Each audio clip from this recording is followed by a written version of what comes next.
예, 그 질의에 앞서서 그 제1차관 이원재 차관님하고 제2 오명수 차관님 수고 많으셨고요. 개인적으로 앞날에 건승하시길 바라겠습니다. 장관님 좀 배려 좀 해주셔야 될 거예요. 네. 예. 자, 제가 질의 드리겠습니다. 장관님, 저는 지금 저희 당에서 전세사기 특별위원회 위원장을 맡고 있어요. 그래서 여야 합의로 지난 5월 25일 특별법이 통과가 됐습니다. 법을 만드는 과정에서도 많은 우려사항이 있었어요. 그렇지만 여야가 의견을 조율해서 특별법을 통과시켰는데 이 법의 목적이 뭡니까? 장관님이 이해하고 계신 특별법의 목적. 예, 전세 사기 피해자들에 대한 긴급 구제와 주거 안정입니다. 그렇죠. 예. 폭넓은 구제가 이루어지도록 네. 만든 거잖아요. 예. 근데 몇 가지 우려 사항이 있습니다. 한번 여당 의원님들도 한번 같이 공감해 주시면 감사하겠습니다. 첫째, 화면을 보시면 지자체에서 3,626건이 접수가 돼서 어제 265분이 피해자로 인정이 됐어요. 법이 논의되는 과정에서 제가 어떤 질의를 했냐면, 이게 피해자가 몇 명인지도 모르는데 위원회에서 이걸 기간 내에 처리할 수 있겠냐. 그러니까 시도에서 확실하게 이게 피해자라고 올라오면 위원회에서 그냥 형식적으로 심사하지 말고 통과시키는 투트랙을 진행하는 것이 어떠냐. 이게 제안을 드렸는데 이 처리 절차가 너무 늦은 거예요. 지금 3,600건에서 265건, 그것도 사전에 지자체에서 검토가 된 건이라고. 그러면 앞으로 어떻게 이걸 소화하시겠습니까? 위원회, 분과위원회 만들고 전체위원회 만들어서 전체위원회가 한 달에 한 번 열리거든요. 이거는 아닌 것 같아요. 그래서 속도를 좀 빨리 할 수 있는 제도 보완이 필요하다고 보여지거든요. 장관님. 예, 그 전체위원회는 그렇게 정기적인 개최로 예정을 하고 있습니다만은 심사가 되는 대로 수시로 소집할 수 있도록 그 수시 출석이 가능한 위원들로 저희들이 선정도 해놨고요. 그다음 필요하면 이 서면으로도 의결할 수 있도록 저희들이 운영의 묘를 기하겠습니다. 예, 이거 횟수를 한 달에 한 번으로 저기 하시면 안 되고요. 예. 늘리셔야 됩니다. 수시로 열 겁니다. 분과위원회를 둘 이유가 없어요.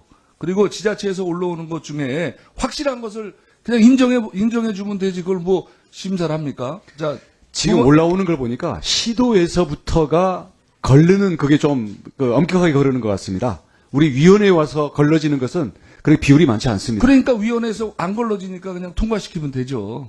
그러니까 시도에서 오는 것 자체가 지금 느리다고요. 예, 그러니까 그러니까 느리니까 올라오는 것을 가지고 특별한 게 없으면 인정해 버리면 된다는 거예요. 네네, 그렇게 한번 전달하겠습니다. 보세요. 예. 자, 두 번째.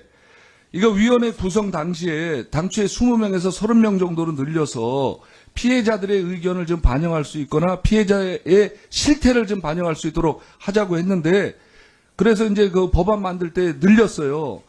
그런데 25명 당연직 중에 그 12명이 그 법조인이고 나머지는 다 감정평가사, 세무사 다 이런 분들이, 그러니까 피해자의 의견을 들을 만한 분이 없고 더군다나 나중에 3명이 공익위원으로 들어갔는데 세 분 중에 2분이 변호사고 1분이 감정평가사입니다. 그러니까 피해자의 실태를 좀 반영할 수 있어야 되지 않겠습니까? 피해자의 이야기를 저희 들으면 되는 것이고요. 공정한 심사가 더 중요하다고 보고 있습니다. 그러니까 자, 공정한 심사, 이 법을 만드는 당연히 공정한 심사가 중요하죠. 그런데 피해 실태, 현황을 정확하게 반영할 수 있는 그런 의견을 듣는 창구가 필요해서 위원을 늘려놓은 거고 이것도 한번 잘 보세요. 이거 문제 제기가 됩니다. 그런 부분은 의견 청취라든지 자문을 통해서 반영하도록 하겠습니다. 예, 예. 자, 그리고 이제 더 큰 문제가 있어요. 제일 큰 문제가 있는데 피해자 지원 대출을 하는 문제가 있어요. 이게 특별법이 제정되기 전에는 피해 지원 센터에서 확인서를 받으면 저리 대출을 해주겠다고 해서 저리 대출이 실질적으로 이루어졌습니다. 그런데 그때 이루어진 저리 대출이 부부 합산 7천만 원 제한이 있었고 자산 5억 제한이 있었어요. 그러다 보니까 1%밖에 대출을 못 받은 거예요. 신청자에. 이게 언론에도 나오고 그래서 제가 법안 심사할 때 규제 완화를 반드시 해야 된다. 해놓은 상태인데 문제는 뭐냐? 이 특별법이 통과됐는데 장관님 이거 저 저리 대출 요건이 7천만 원이고 한 거 알고 계세요? 부부 합산 7천만 원인 거? 지금 이 보도 내용에 보더라도 69건 중에 처리 건수가 나온 거지 전체 예산의 1%지 신청의 1%가 아니지 않습니까? 아이, 장관님 보세요. 이게 지금 여기서 예. 문제 제기하는 것은 우리가 특별법이 제정되기 전이라면 또 뭐 그렇게 해서 뭐 여러 가지 여건을 만들 수가 있어요. 조건을 붙여서. 그런데 특별법이 제정이 됐어요. 그러면 내가 피해자로 인정을 받았어요. 그럼 나는 저리 대출을 받을 거라고 생각을 하고 있어요. 그런데 야 부부 합산 7천만 원이라 너 안 돼 그러면 이거 지금 어떻겠습니까? 이거는 상황이 다른 거예요. 장관님 이거는 우리가 이거 특별법을 만든 것은 더 폭넓게 지원한다고 말씀을 드린 거고 장관님도 그렇게 이해하고 있고 누구나 다 이해하고 있는데 부부 합산 자 265명 중에 부부 합산 7천 명 되는 사람 몇 사람이나 되겠습니까? 예, 이 부분은 우리 예. 차관이 잠깐 네. 답변하겠습니다. 그 전세자금 처리 대출 관련해서는 저희가 원래 6천만 원에서 소득제 6천만 원이었는데 7천만 원으로 이번에 상향해서 지원을 하고 있고요. 그리고 최우선 면제금을 받지 못한 분들한테는 소득 제한 없이 지금 제출하고 차관님, 있습니다. 차관님 예.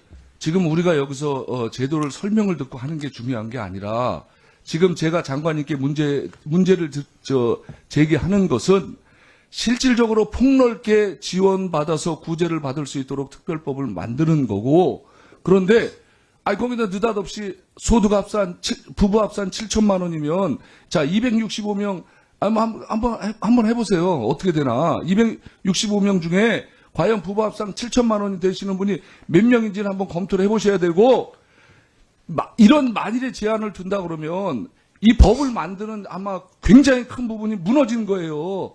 자, 의원님. 지금 피해자가 우리 위원회에 의해서 인정된 게 어저께 처음으로 인정됐죠? 그렇게 해서 대출해보면 거기서 문제점이 나오면 제가 시정을 하겠는데요. 현재 예산 액수 중에 1%밖에 안 됐다? 피해자로 지정된 사람이 아예 없었는데요. 그래서 그 부분 지적은 유념을 하겠지만 아직은 지적이 시기상조입니다. 장관님, 이거 아셔야 되는 게 제가 그 1%가 그때 5월달에도 문제 제기를 한 것은 특별법이 만들어지기 전에도 그렇게 아주 그 규제를 세게 해가지고 실질적인 혜택을 못 받는 부분이 생겨서 그 문제 제기를 한 거예요. 자, 특별법이 만들어졌으면 그거보다는 당연히 더 완화가 돼야 되지 않겠습니까? 그 얘기를 하는 거예요, 지금. 그런데 국토부가 가져온 자료에 의하면 제한을 7천만 원을 줬어요. 부부 합산 7천만 원. 그래서 장관님 말씀대로 265명은 어저께 처음으로 이제 저기가 됐으니까 이제 이런 일이 안 생길 수 있도록 그리고 이런 제한 우려 사항을 지금 제가 전달해 드리는 거고 살펴보겠습니다. 예, 한번 살펴보셔야 되고요. 자, 이제 마지막으로 하나 더 질문 드릴 텐데요. 이 특별법 제정 이후에 저걸 보시면 몇 가지 분야에서 우리가 보완해야 될 게 있습니다. 공인중개사 분들에 관한 문제, 그다음에 보증에 관한 문제, 그다음에 공시에 관한 문제. 그래서 이런 것도 좀 보완을 하셔야 되는데 특히 공인중개사 관련되는 문제 중에는 이게 여러분들이 발표한 것 중에 문제가 된 거에 한 40% 이상이 그 공인중개사나 공인보조원을 통해서 일어날 수밖에 없었다고 문제 제기를 해주셨어요. 그러면 당연히 제도 개선을 해야 되는데 그분들이 자율적으로 활동할 수 있도록 그리고 이제 그분들이 가장 문제가 있는 중개사를 아는데 신고하고 싶어도 예를 들어서 구청에 갖다 신고하면 한 명이나 두 명이 감당해서 제도 개선이 안 된다는 거예요. 그러니까 이 문제도 국토부가 재발 방지를 하려면 몇 개 분야에 있어서는 분명한 대책이 있어야 된다. 예, 동의합니다.